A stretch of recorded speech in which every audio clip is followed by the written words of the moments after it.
everyone, and welcome to another episode of Sitting Down with Scholars. I'm Jordan, your host, and I'm joined by Dr. Luke McCrone, who I've also been a colleague of before. So Luke, can you start off by just briefly introducing yourself and your career in research thus far? Yeah, well, firstly, thank you very much for having me on the podcast, Jordan. I think much of my sort of context and background hinges around a single institution. So we'll start there. That institution's Imperial College London. I started there as a student. I was an undergraduate and MSc student in Earth Science and Engineering. So I actually started in the geosciences. From that point, I was elected quite randomly into this position called Deputy President of Education. And that year, I focused heavily on like student voice, student representation, and became increasingly interested in education. And that really was the pivot year for me into the area that I'm now focused on, which is education research. So I did a PhD at Imperial in education research in a unit that I'm still in called the Centre for Higher Education Research and Scholarship.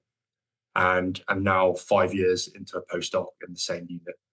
We'll get more into my research, I'm sure, but it's largely focused on student-centered belonging, social capital, and the impact of the learning environment and learning spaces.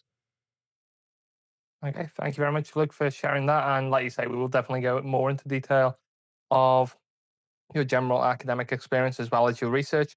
But in terms of the pivot, for most people, you're moving from hard science into more of the informal sciences in terms of social sciences.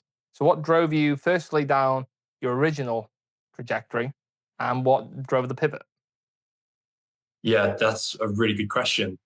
So to perhaps start with what drew me to geosciences, I think growing up, I always had an interest in the sciences and was, I'd say, naturally good at sciences.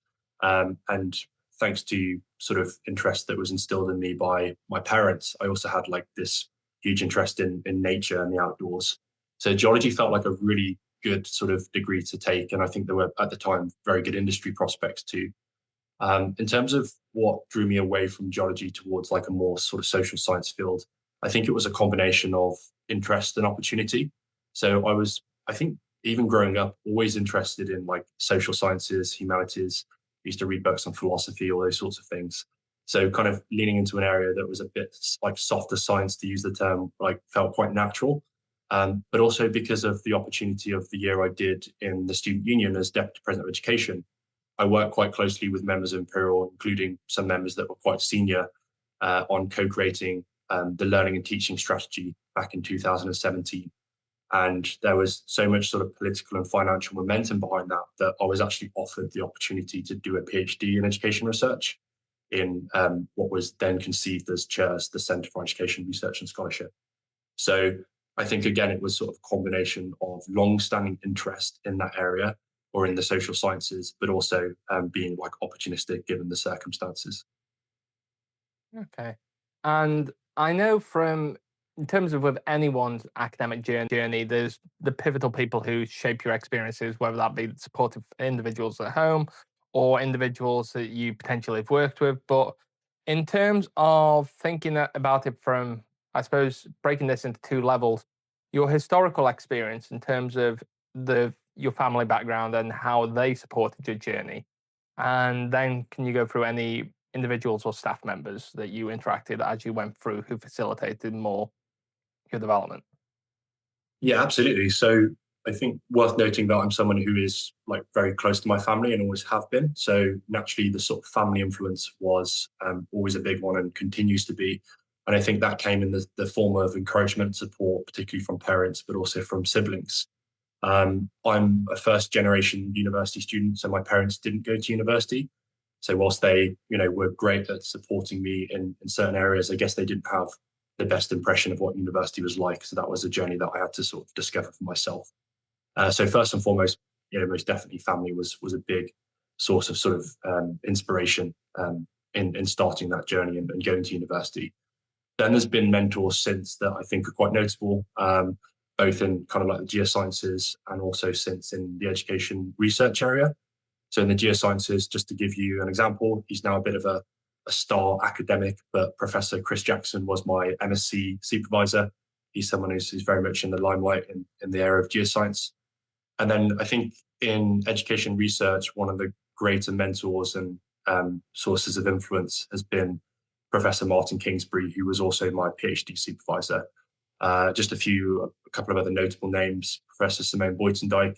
She was hugely instrumental behind the learning and teaching strategy and supported me directly as a student as I made that transition from sort of representative to PhD researcher. And then one of the name I just note as a long-standing mentor would be Dr. Dave Riley. So yeah, these are all people that have been really instrumental in forming me as a person.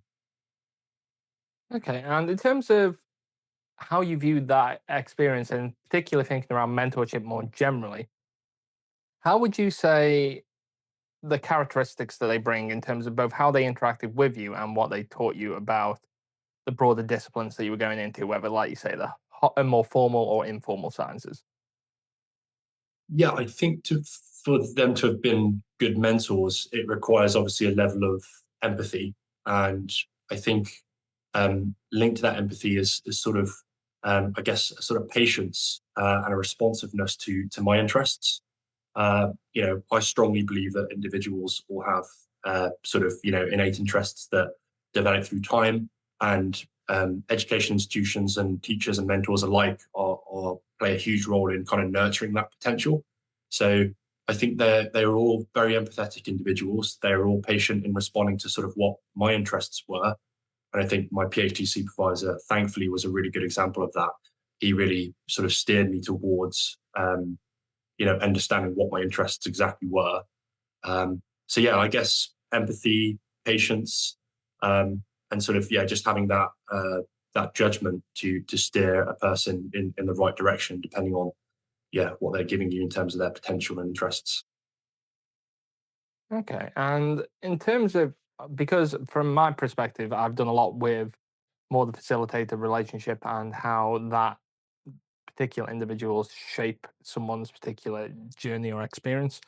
And typically, it's how they present their field, their discipline, and the work that they do. So, I suppose thinking of your supervisors more specifically, or even lecturers on your course, how did you think they presented their fields? And interestingly, as someone who's done more STEM and the social sciences, how do they contrast, or what are the similarities?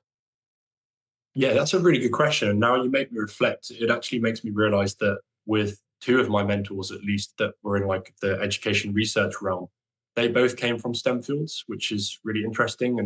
And my PhD supervisor was one of those. So I think they understood the challenges that came with that transition. And don't get me wrong, making that transition is what has been one of the best life experiences developmentally for me. So I'd encourage anyone to embrace that kind of interdisciplinary journey. But yeah, I think they were better able to understand the challenges of that transition and help me through that. So I guess sort of a commonality in experience was one trait that really helped them to be good mentors for me.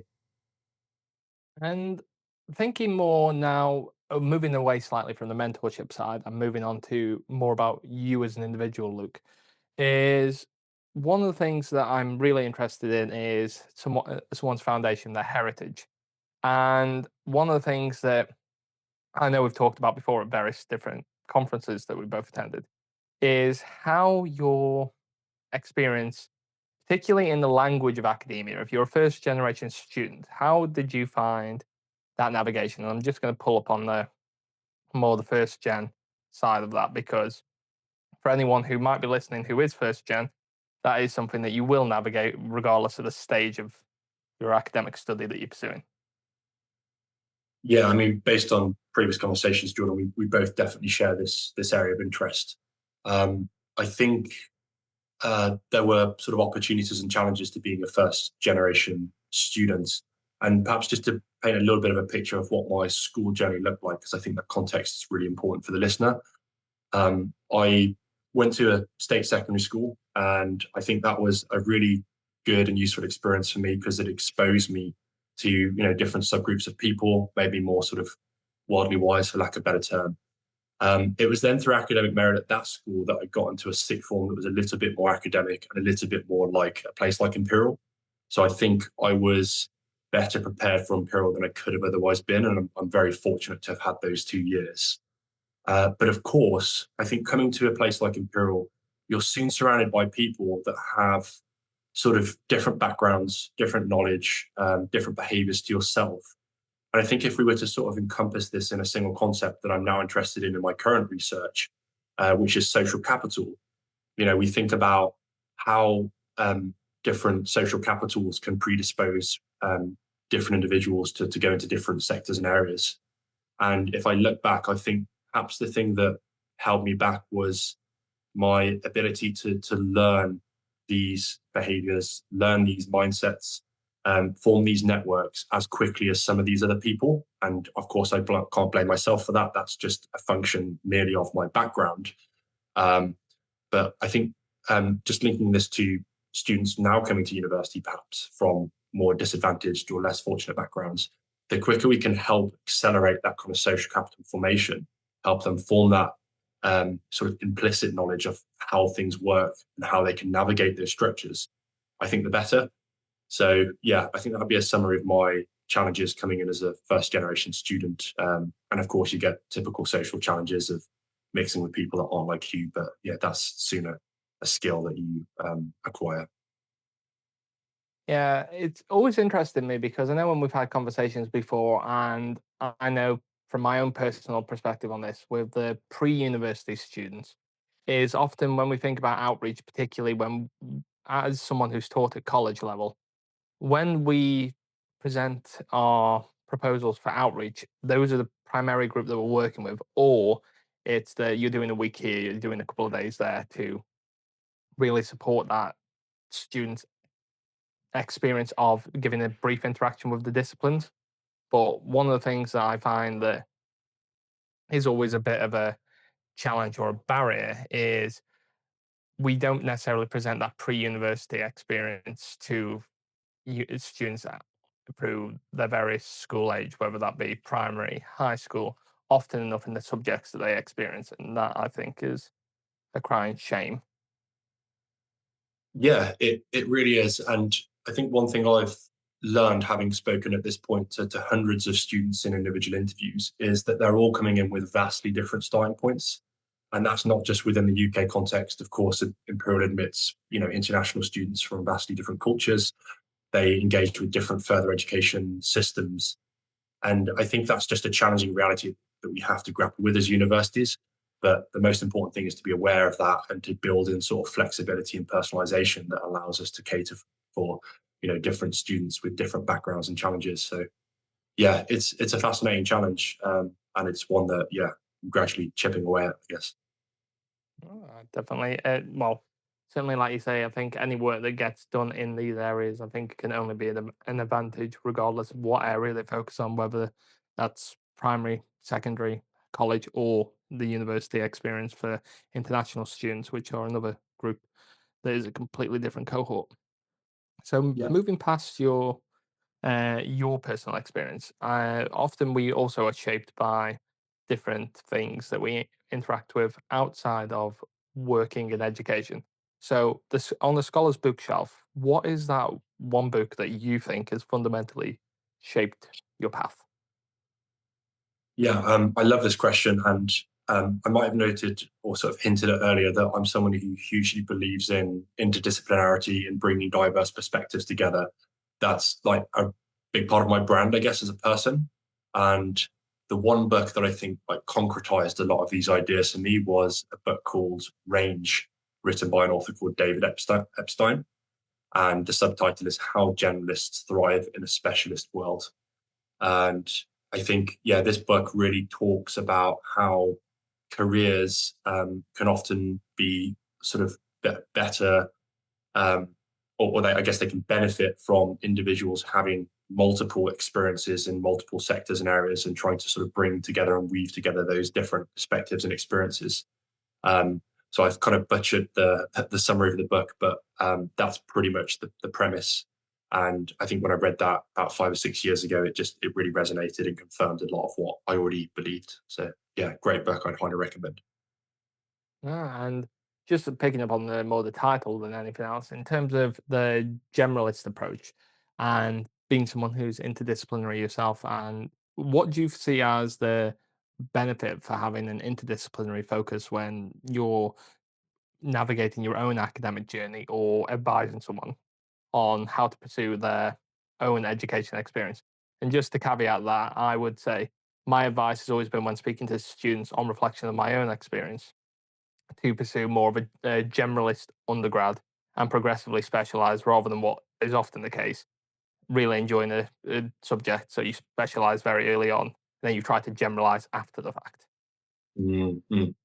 Yeah, that's another really good question. I think the mindset to have around interdisciplinarity, particularly when you're applying it to your own context, is um, kind of looking at ideas and concepts in any discipline as having potential interdisciplinary transfer. So, um, to give you an example of this, I think the mindset that I've brought to education research and to what I'm particularly interested in, which is like learning environments and spaces, is the systems thinking mindset that I developed as a geologist, being able to hold different pieces of data, different like temporal periods, in the same sort of space, and to interpret data within that kind of frame. So, but I never would have imagined that having that mindset would benefit education research. So I think trying to acquire as many different ideas and concepts in a discipline as possible, and with having in the back of our minds the notion that within that idea economy, any of those concepts or ideas or perspectives could be applied in other discipline areas to other problems. And I think Epstein in his book Range does a really good job of giving examples of where I think Galileo might have been one example just off the top of my head. People that have taken experiences and perspectives from other disciplines, brought them to problems in new disciplines, and consequently had like huge success.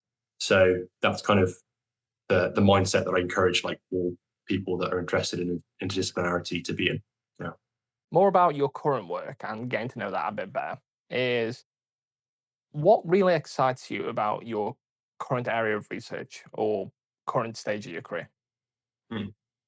So I am extremely excited about research for research's sake. But I think what I'm more excited about is about how we can take research, translate sort of findings or data from that, and to have real impact on systems and people. That's kind of the headline of what really gets me up in the morning. So I like to see tangible impact that comes from research. I like to take research and socialize it with like diverse groups. And I think my area of work in learning spaces is particularly amenable to that. And I appreciate not all areas of research are easy to translate into practice. But I think the translation from research to practice and working in like what you call that third space is particularly what's always excited me. Okay, and in terms of that, what on the flip, in terms of the excitement, what is the hope for the impact of it? What do you want to achieve from your work? Well, in some ways, I kind of answered this question in a similar way to the previous one, but it's the thing that I'm always hoping to achieve is practical impact. It's me being able to take data, analyze that data, write about it, socialize that data and findings, but then to take that and to translate it into projects, like into new spaces, to guide like institutional investments. And I think ultimately the reason I've always been so keen to do that is because I know that's what's going to cause most impact for students. Because bettering like the education experience and life of students has always been the kind of golden thread that's run through all of my experiences until this point. I guess just to throw in like a couple of terms that I actually came across recently that I think really capture what this style of academic, for lack of a better word, might be. You may have heard of like pracademics or like concertina careers. This notion of like, academics or researchers that try to use findings across multiple contexts to work across different sectors with different groups of people. I think like they're concepts that are quite resonant for me personally, and I think have gone some way in forming an identity. Yeah. So, I suppose one of the other areas in thinking about m- taking this to a broader approach, I suppose, is obviously education underpins a lot of what we both do. But in terms of this thinking in terms of a more slight thread that is adjacent to an education-based field. I'm thinking more policy, as well as thinking in terms of outside of the university environment. So I know for those who aren't aware, and Luke, I'm sure we'll go into this in more detail, but the work around areas such as space and the education experience that students interact with in the education spaces. How do you see or what would you like to see as more if you were, I suppose, this is more asking you to recommend a policy piece for education, which is not really. But I suppose that is the way the question is evolving into as I'm saying it. So, how would you, if you were going from a more, if you were going more, let's say, large scale with your with a proposal, what would you like to see as a fundamental change or shift in an area of the educational experience? Mm, mm. I think that's a really timely question to ask in this conversation, Jordan. And one thing that I've realized very rapidly, being someone that researches and is interested in learning space, is that when you're trying to bring about any strategic change, like we've tried to do at Imperial or have done successfully to some extent, you have to think about things holistically. There's many moving parts, there's many factors. Space is just one of them. Pedagogy is another, policy is another, finance is another, and so it goes on. So I think sort of having this holistic mindset, first of all, has been a really useful thing for me to develop in the kind of role that I occupy. Then to answer your question, which is what sort of policy shift might I like to see? I, in some ways, was conditioned by some of the thinking or some of the strategic drive that was in the learning and teaching strategy back in 2017. And I think I was influenced by it, partly because I had a hand in co-authoring that strategy with others, but also because I do genuinely believe that those tenets of that strategy were still the best to move towards. And that is, generally speaking, a move away from what you call passive forms of learning. And I'm not saying that this is entirely futile, but to give an example, uh, a passive form of learning would be, an academic standing at the front of the classroom, talking to a bunch of students who are listening and taking notes. That would be deemed passive in this context. Moving away from those passive forms of learning, more towards active or interactive forms of learning. And I think um, any policy sort of shift that supports that change would be one that I would hugely advocate for. And just to add on a quick anecdote, or perhaps a statistic, which is that universities, Imperial included, are really grappling with student attendance at lectures. And there's many reasons as to why this might be, both on the student part and the institution's part. But I think we need to start more deeply thinking about what we're doing with students' time in the classroom. And I think students being together in a group with a teacher or facilitators is an increasingly rare occasion, and we need to really make the best of that time. And I personally think the best way to do that is through active learning activities, it's through interactions, it's through students learning from one another. Um, so I'm essentially thinking day and night about how we can design space, pedagogy, and everything else to fit around that kind of model. And I suppose one area that always makes me think on this, and one of this I will highlight is something that I came across on my many a dive into social media, is someone was highlighting. Admittedly, I'm hoping they were going more with it with being satire, and personally, I don't think this would be a platform to do it on anyway. Is basically they were advocating that at one point this hypothetical scenario for context was by the year 2035 universities had effectively ceased to exist. They had long since uh, disappeared, and basically they've been replaced with some form of like AI related LinkedIn system where LinkedIn was facilitating these are the skills that you've got to do, these are the courses you say and you observe. And for me, similar to what you were saying there, that fundamentally misses the point of what learning is. I'm not necessarily saying processing information, sourcing information, sure. Platforms, websites can help greatly in there, but I don't personally believe that's what learning and teaching at its core is, even in some settings where that can quite often be someone's experience of the classroom environment because the sage on the stage style approach is what has been practiced, what has been used. Yeah, absolutely. I think that's a really useful thought experiment, isn't it? And it's definitely one extreme end of the spectrum, which is university cease to exist. Everything's online. Students can learn anywhere they want to. They have AI assistants, so on and so forth. Moving away from like a campus centric model of education. I personally believe that, and I've come to believe this. I certainly didn't believe it when I was an undergraduate student because I was in an entirely different paradigm as a learner. I now believe that a large part of teaching and learning is about relationships, it's about context. And these are aspects which I think we can particularly nurture in a physical shared space. So I would like to believe and argue that like campuses still very much have their place in the future of education. I just think that we do need to shift what we're using them for, potentially how we design them. Um, so yeah, I'm totally aligned with what you've said, Jordan. I think it's a very relevant question to be asking in this day and age. Yeah, Yeah, I just think we need to move. I think I certainly agree with you. The campus environment, I think, certainly has its purpose. I think the relationships that you have with not only your lecturers but your peers as well is really important. But I do equally think the purpose of what you want from that space, if it is, and I've had this style of teaching before, where you stand in front of someone, you deliver a PowerPoint, and the individual is not really deviating from their slides. And I'm sure we both have, and I'm sure many people who are listening will have had this experience. You might have gone to a conference, which is literally the same thing.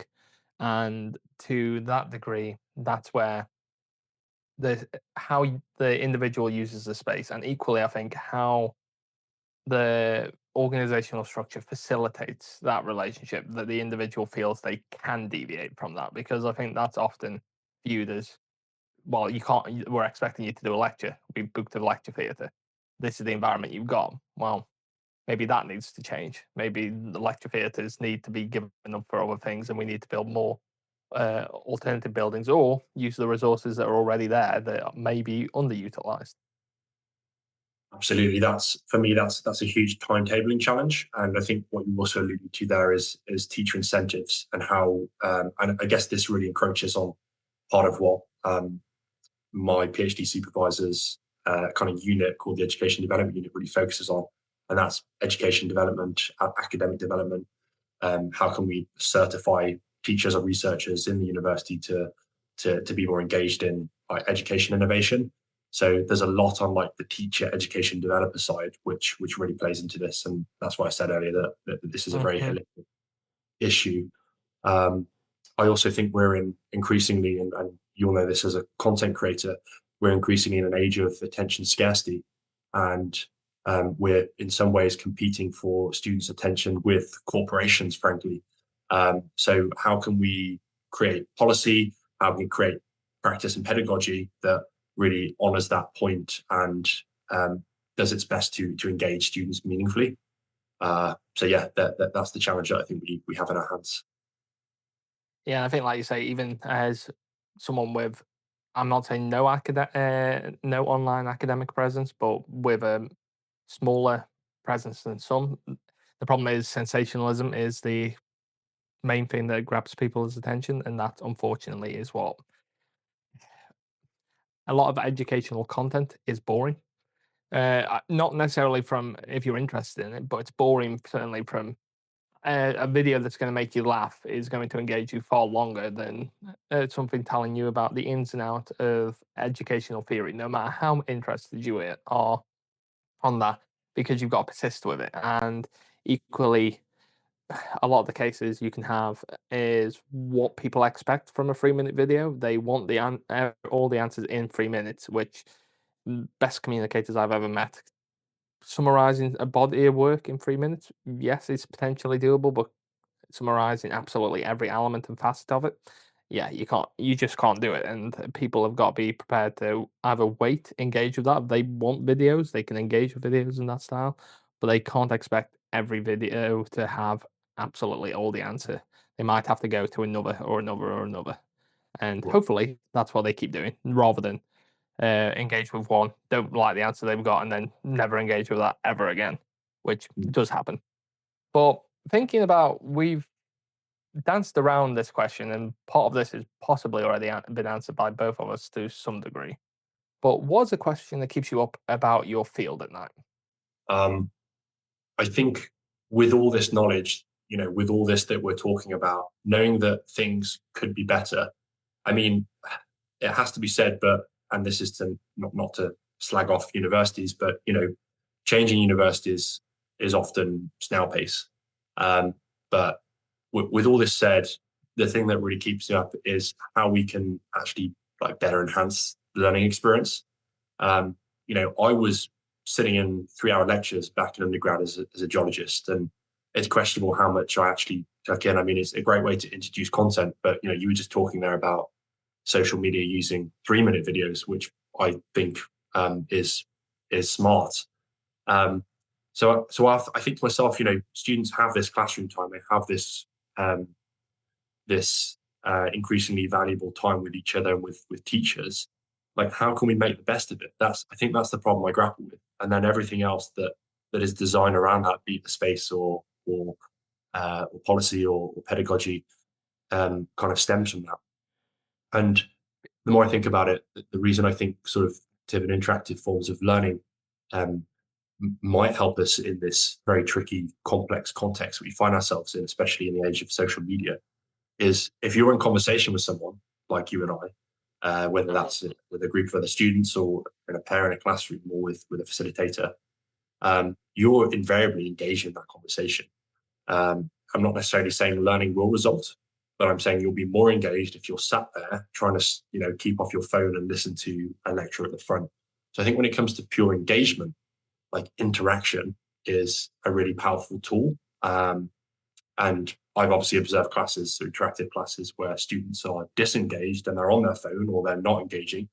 But by and large, because you're in a group and there's a sense of social accountability, students will engage, they will interact, and that will keep them focused and interested in learning. And that's why I also think problem-based learning can be useful, because it can engage students in a problem and they can be applying knowledge to the problem rather than just trying to sort of consume it in a rote fashion. Yeah. No, I definitely agree. And one of the things that really, I suppose, stands out from thinking back to what you were saying about like the 3 minute clips and so on is what I think is something that is frustrating for education researchers that I've spoken to before is a lot of the research that we do is highlights the various different challenges that we face, but a lot of the times the education system is very reluctant to enact them, both from a cost thing, both from a buy-in side of this from stakeholders. But I think the other side of it is if we think about more the point that you were highlighting about how we engage with various different resources is we often think, and this might come from being more neurodiverse, but it's how you want the individual to engage with what you're doing. Like, uh, rather than taking a lecture approach, taking conference proceedings. Now, you can have a really impactful conference. The person is really engaged. They're a very fantastic speaker, but the process that they go through is often very much they deliver their notes. They wait till the end to have whatever question that they have. And the problem you have with that is that question then is the only thing that person is thinking about from whatever point they have come up with that question. And equally, it's the same for PowerPoint sessions or delivery, because some people like to listen to things on two speed or even two and a half speed. That one is how they consume the information, and the other is how they interact with the individual providing it and what that value is. And I think fundamentally, if we don't recognize how that process works or don't reflect on that, then we make a challenge for a listener and for a student. Yeah, just to respond to that, Jordan, I think it's a crucial point to bring in. So naturally, as someone that researchers' learning spaces. I've read a fair bit of the literature on neurodivergence and individual learner needs and how we can potentially design for those. And I think one of the real challenges is, whether it's a classroom full of learners that are in a passive lecture or a classroom full of learners in an interactive lecture, you're always going to have the challenge of individual learner differences, differences in need of individuals. Um, so that's a real design challenge. I guess what I'd say there is that we should really be striving for maximal flexibility and maximal diversity in terms of like learning mode. And that's also why like I'm personally quite a big advocate of the flipped classroom model, where students, even if it's a recorded lecture that they would typically watch in the classroom, being able to watch that back home at their own pace, consume information at their own pace, I think is a very powerful thing that has emerged, particularly since COVID. So the reason I like that classroom is because it potentially makes the best of both that sort of pre-classroom learning, which would usually be served by a passive lecture, but also the ability to then come together, have better formed questions and to interact with others to sort of explore those questions and to learn more deeply. So yeah, I think we have to keep those neurodivergent and individual learner needs in mind, especially when we're like designing space and campuses. Yeah. Hmm. So one of the things that stuck out to me on this is, and this is less from an educational context, it's more of, which I know educators don't like the term attaching consumer to the student. Mhm. But one example that someone raised in a discussion was, if you imagine your lecture is like you're writing a novel or writing a book, and you have the student consumes all forms of content or has the option to. So, like you were saying, if they're doing an active session, that might be they do a practical with you. Then they have the PowerPoint slides that go with it. Then they have, let's say, any form of notes or elements that you provide. And that shouldn't be because you're looking at it from the perspective of, oh, well, I want the students to engage with this. These are all the resources you're providing anyway. And the example was because, from a fiction point of view, if someone buys a hardback book from you, then they should be able to have a e-reader version of it, which they can doodle on and make notes around, because they don't want to doodle on that nice book that they purchased, because they might want to keep that in better condition. And then the other side is if they like to listen to audiobook, but then you've not spoiled that experience for them. You've given them three different versions of picking and choosing how to access, or using all three and accessing them in different ways. Yeah, absolutely. I mean, I think this is where, like, particularly in the online learning space, learning how to sort of, or thinking about how to render content differently for different users is particularly progressive. And as I said, there's only so many like permutations of how you can do that in a physical classroom. Um, I guess you can try to think of different pedagogic modes, whether that's students interacting in groups, interacting in pairs, um, sort of, yeah, writing on surfaces, throwing content up to shared screens. So, there is some flexibility there, which you can really try to build into the curriculum and into the session design. But yeah, absolutely. I think like everything you said there about thinking about how we can cater for these different learners with the same content in different modes and renderings is like the way we should be really going. Yeah. So, although you've hinted at this with the previous question, have you got a contrarian take that you have of the field? So, something that's completely opposed to where you think education research is going, or another element of research?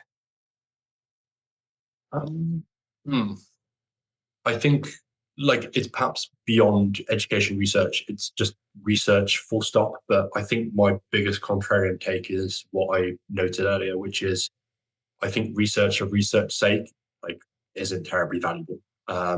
You do get many individuals and academics that just focus on publishing and writing papers, and some of them will not think about the translation of that research into real world impact. I personally think that's a huge missed opportunity. And in some ways, this kind of spans over into two areas, which I know you're interested in. The first is like this notion of creating content in different ways, like think about how we can cater to different audiences, and I guess relatedly, outreach. So I'm kind of interested in those areas, of course, but also in how we can take research and translate it into sort of direct impact in immediate institutional contexts and work with Hmm. different stakeholders in that respect.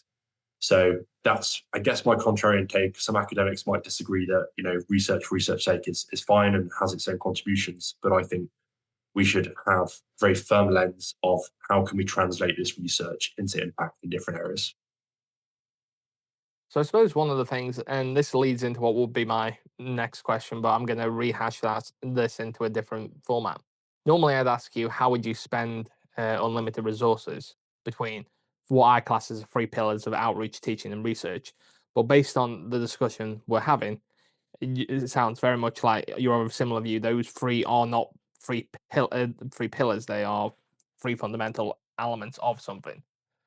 So, with that in mind, I suppose if thinking about how research should go forward, because you have, I would say, the researcher side who they are potentially focusing on that because they A, enjoy it, or B, because they feel like they have to do it that way.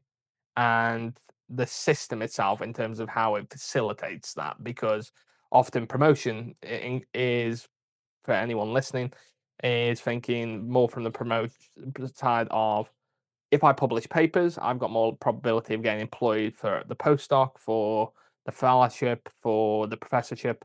Whereas if I'm in a position where I've done a lot of outreach, that might be looked at very well when I'm later in my career, but it's next to no value when compared to someone who's got X amount of papers. Even though, let's say, that same individual might go to policy pitch, and the person who's been communicating might be far more confident giving that policy pitch, but the researcher then goes, "Well, I've got all the research. Here's the research," and it's like, "Yeah, but you aren't understanding the stakeholder engagement." Mm. Yeah, I think like the pressure to publish, the publish or perish paradigm is still very much relevant today. One of the interesting developments, and I don't know the ins and outs too much, so don't quote me, but I have a feeling that some of the criteria for the upcoming research excellence framework might have changed such that there's a little bit more incentive to demonstrate like real world application of research, which is pretty much what I was saying in my last response. Hmm. So I think that's a good sign. I also think there are local institutional changes, like strategic drives, at least at places like Imperial, to try to nurture, say, like the teacher track, where teachers or teaching fellows can potentially go from, like their teaching fellow positions right up to potentially professors. So trying to build in these sort of incentive structures, I think, is really helpful. But I agree, traditionally, the three activities, research, teaching, and outreach, have been treated quite separately. I think in our area, education research, that lends itself a bit more to sort of teaching, doing the practice, and then simultaneously doing the research linked to that practice. So we're quite fortunate in that respect, and it feels natural to have that strong linkage. Um, but yeah, I'm personally someone, in spite of incentive, that tries to keep all three forming and developing. I recently got my HEA fellowship, so I'm gradually developing my teaching experience. The outreach aspect, what I call like institutional husbandry, sort of how we can, um, like introduce our research and to different communities inside and outside of the institution, um, even in like consultancy activities, for instance. That's stuff that I'm really plugged into and keen to uh, focus on. So yeah, I slip between the three domains and would encourage anyone to spend time on all three. But that's also easier said than done in some institutional contexts. Yeah, and equally, like you say, sometimes you have to let one fall by the wayside to pick up another, and particularly, I would say, academia in some respects can be very flexible, and in other areas, depending on the type of academic role you have or type of academic adjacent role that you have, it's easier to do some rather than others because, for argument's sake, your work might preclude outreach because it might be more confidential. So, therefore, what you can talk about is a lot more limited than someone who's talking about, let's say, education research is not going. I would be very surprised if there's an element of confidentiality in terms of outside of the participants themselves, where there'd be something which would preclude you talking about any area of your work. But there will be if you were talking about, let's say, radar and guidance, which might be funded by the Ministry of Defence. You really aren't going to be able to go into your technical detail because, yeah. Absolutely. Yeah. So this is time for a bit of a pivot into the quickfire round. So for those who have been listening before, this is an opportunity to get to know Luke a bit better through 10 words or less, very rapid fire questions. So to start off with, Luke, who is a character or individual that you admire? This can either be a real person or it can be a fictitious character. So I'll go with real person, and I'll try to keep it somewhat relevant because it was someone who I guess was kind of between the academe and practice. But Carl Jung, um, I'll be more elaborate in my response if you want, but in terms of why that is, but yeah, Carl Jung would be the character or the person. Sorry. Okay. Uh, so I would say normally I encourage anyone to stitch or add anything else for that. So for context, uh, Luke, I will let you elaborate because I know you're not. Social media is not something you branched into that dramatically. So I will say, yeah, please do go ahead and elaborate. Okay. Yeah. So reason being is he made a sea change contribution to his field of psychoanalysis. For anyone that doesn't know, he was kind of the successor of Sigmund Freud, who came up with some bizarre and interesting theories of psychoanalysis. I think Carl Jung was like a deeply educated person. I admired his interdisciplinary approach to thinking and theories, and yeah, he really introduced some concepts and theories that we still use today. So yeah, I someone I deeply admire. And a life. What is a life lesson then that has stuck with you? Hmm. Admittedly, I sort of got this directly from my dad, but I've now adopted it as my own and have learned in some ways the hard way through life. But that life lesson would be never assume anything.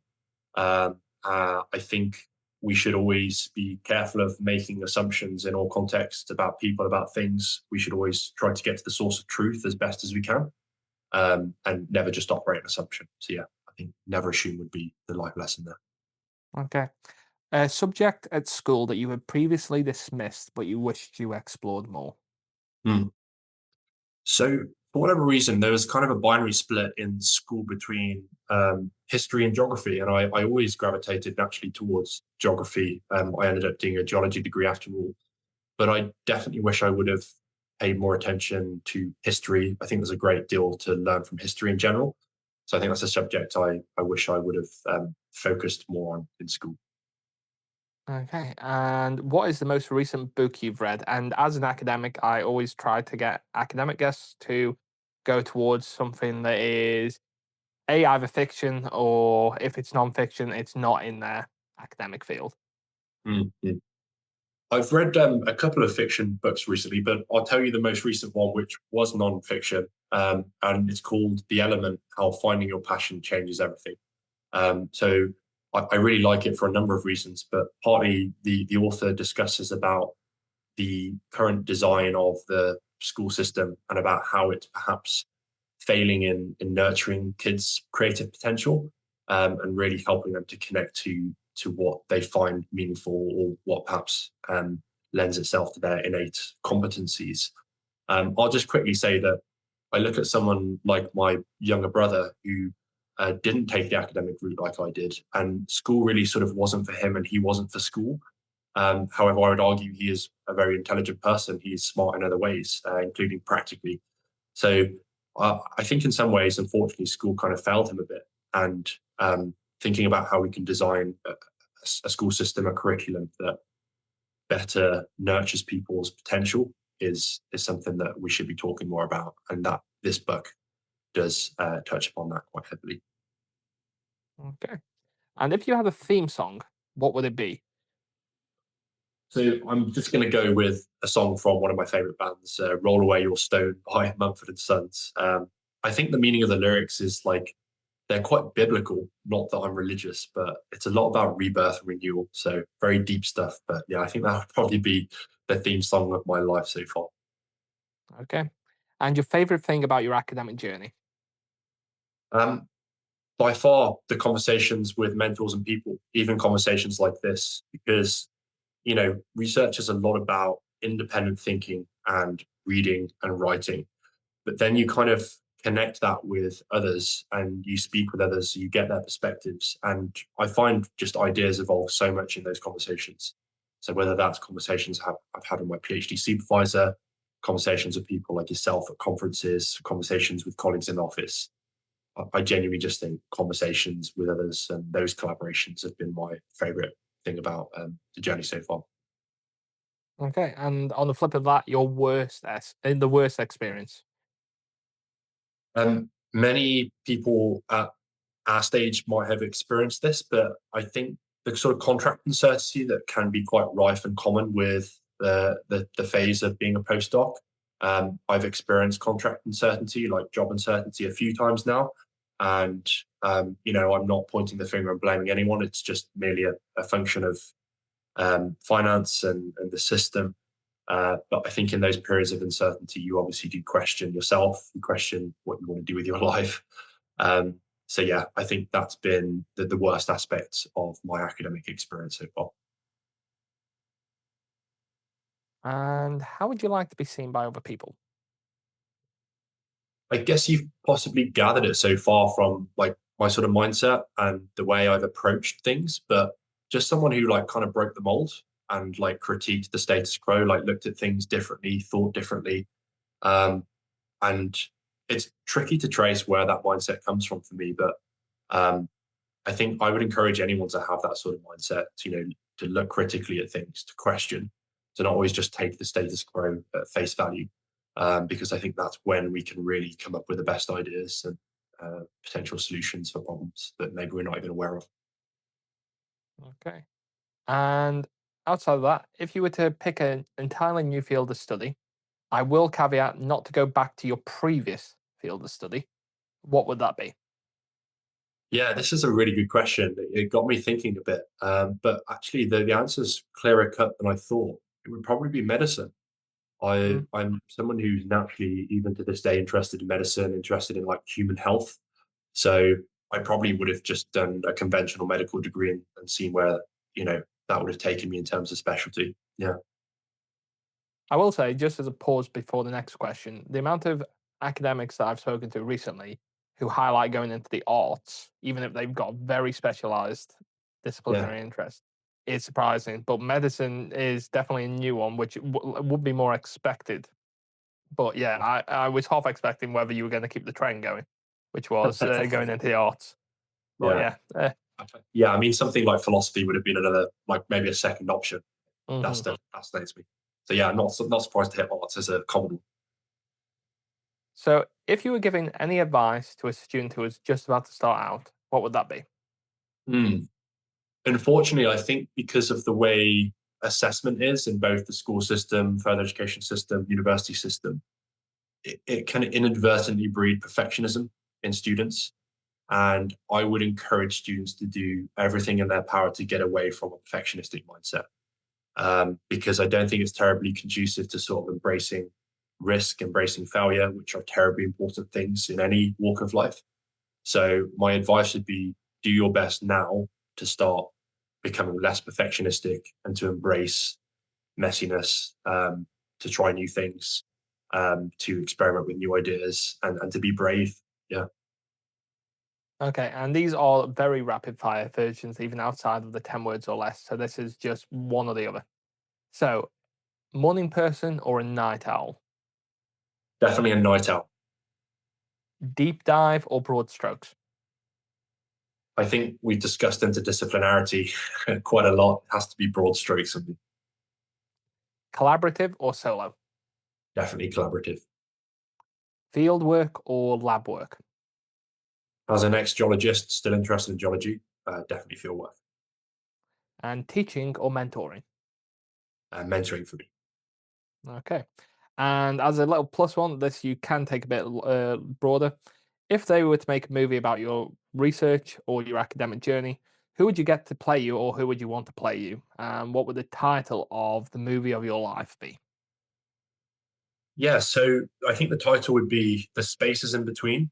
Um, leaves a little bit for the imagination, but has relevance obviously to my interest in space, but not just the conventional spaces, if that makes sense. The lead actor, just someone who I think has played characters in movies that are quite enigmatic or sort of, yeah, perhaps goes against the grain a lot, would be Jake Gyllenhaal. So, yeah, that would be my Okay. movie lead actor.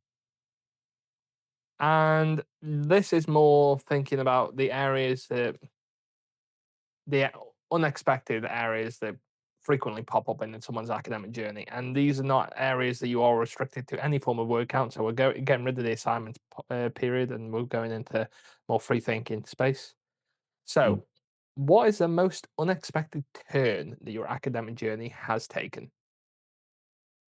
For me, I think when we're talking about an expected turn, which is, if someone said to my first year undergraduate self when I started geology that I would A, be subsequently doing a PhD, and B, that PhD would be in education research, I would really struggle to believe them. So I think that pivot from my MSc in earth science to the deputy president education year to the PhD in education was probably like the most unexpected turn, but certainly one that I don't regret, just one I definitely didn't expect. Hmm. Okay, and now I'm going to ask you to put something into the rejection pile. So that's sharing one rejection, a paper, a grant, or an opportunity that ultimately failed, but that led to somewhere better. I think I'm going to use this question as an opportunity to sort of help others to reflect on their existing journey. And that is, I think, particularly when I was going through some contract uncertainty at one point, I was very seriously thinking about applying to jobs in other sectors. And I think a couple of rejections that I received from companies actually reoriented me to realizing the grass wasn't necessarily greener and that the path I was on was actually one that I still very much wanted to be on. And sometimes we need those kind of rejections just to reorient us. So I think like rejections, perhaps from job applications, were ones that were more significant than I was expecting. I definitely think I can certainly understand that as well, having gone through the job application cycle myself, even at the early stage of the early career stage that I would class both of our research careers as being. But yeah, I would definitely agree. So, if you could go back then at any point in your career journey up to this point, what is the decision that you defend and you stand on the hill and shout about, and what is one that you change? I think kind of linked to the last question response, but I defend doing the PhD in the first place. I would defend changing fields and also collaborating with who I did. I have no regrets about people that I instinctively thought were good people to collaborate with in that PhD. So I guess I trusted my instincts in retrospect with those people, and in some ways it paid off. So I would defend those decisions and not regret that. Um, Possibly one that I would um, change in retrospect. And there's many things about our PhDs which I'm sure we look back at and think, oh, I could have done that differently. Is just trying a bit harder to explore other institutional contexts within the PhD and to bring in sort of data about spaces and experiences from contexts outside of Imperial. I think in retrospect that would have been really valuable for me as an individual, my development, but also for the PhD itself and the findings. So yeah, I think that's the one thing I'd probably change in retrospect. Okay. And this is a completing the sentence challenge. So if everyone thinks your research is about X, but it's really about Y, what would be the sentence? So, I mean, if everyone thinks my research is about physical space, it's really about the whole educational environment. So, it's about space, but it's about the whole picture. It's about all the aspects that affect learning in that space. So, that would be, yeah, the way I change that, change people's mindset or perception. Hmm.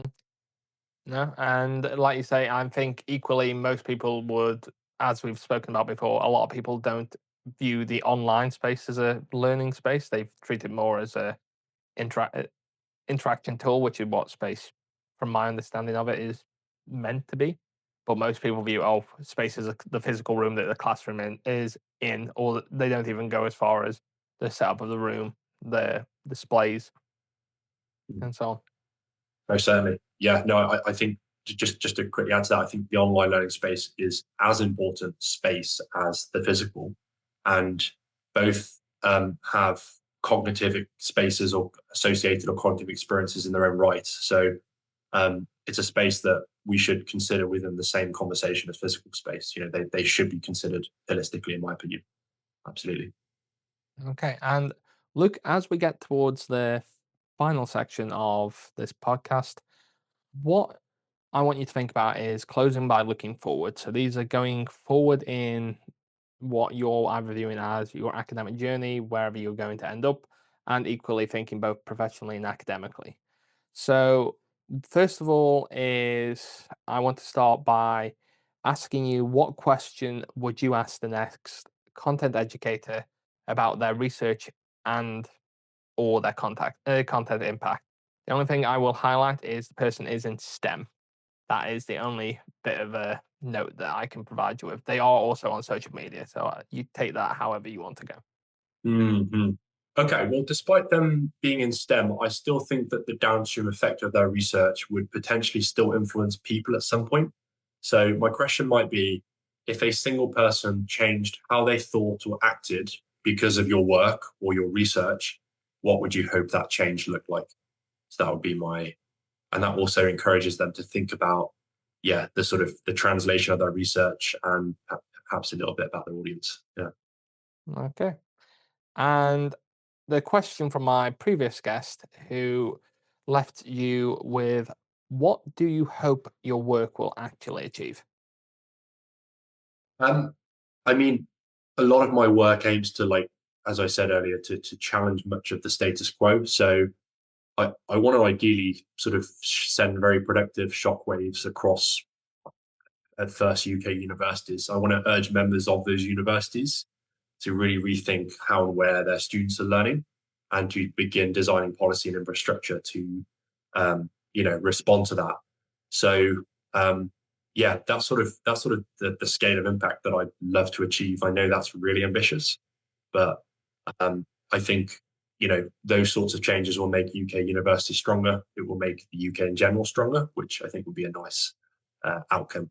And of course, I would love to be able to affect other um, other country contexts, across the world. But let's start small and go from there, I guess. Yeah. Okay, now this is more of a message to yourself. So this is what I want you to think about is recording a 30-second message to your future self who's 5 years from now. What do you hope you'll have accomplished by this point? So talking to future Luke. Well, hello, future Luke. I guess if I'm recording a message for you, I hope that you have by this point published widely in your area. I hope more fundamentally that that material has got exposure to diverse groups of people, both in the academic side, but also in the operations side. I hope that you've had tangible impacts on many different space projects. I hope you've reshaped people's mindset around learning and education and how we educate students in universities, potentially other levels of education. Um, yeah, and I hope you're still happy and accomplished, like feeling accomplished in what you're doing. Yeah. Okay, and now I want you to think about this from the perspective of other people looking back in. So that was your outwards perspective, looking more from yourself. Now I want you to think about how other people might be perceiving or talking about your work or you as a person. In 10 years, what do you hope that someone will have said about the work that you're doing now? That my work pretty much changed how we think about the like design, how we think about design for the interaction between educators, students, and spaces. That's pretty much the legacy that I want people to be left with. Um, yeah, I think if people can look at me as someone that really kind of steered that change, or one of the people that will inevitably steer that change, then I'll feel very accomplished and happy. Yeah. Okay. Well, look, those are the end of the formal side of the interview and this discussion. As we've had many discussions before, I'm sure we'll have many discussions in the future as well. But one thing I want to really give other people the opportunity to do is if there's someone who's really resonated with what you've been talking about in this interview, how can they get in touch with you and follow along for the rest of your academic journey? Hmm, that's a very good question. They can either try to track me down on LinkedIn. I'm not sure, Jordan, if like my full name is going to be visible anywhere, but if it's I not, can put it it's on. that'd be great. Thank you very much. I mean, yeah, if you could put something on that just allows people to contact me, that'd be amazing. Yeah, so yeah, if anyone wants to follow along for Luke's academic journey, then I will put his LinkedIn link in the caption of the Substack and the YouTube videos, so that you can connect with him that way. And equally, you can always, as I'm sure many researchers will be aware, but for those who haven't come across research papers before, Orchid IDs, ResearchGate, you can normally find some way of getting hold of someone through Orchid or ResearchGate. So if you track his papers down, you can find them that way. Yeah, absolutely. Yeah. Okay. Well, thank you again for joining me, Luke, and sitting down with me on Sitting Down with Scholars.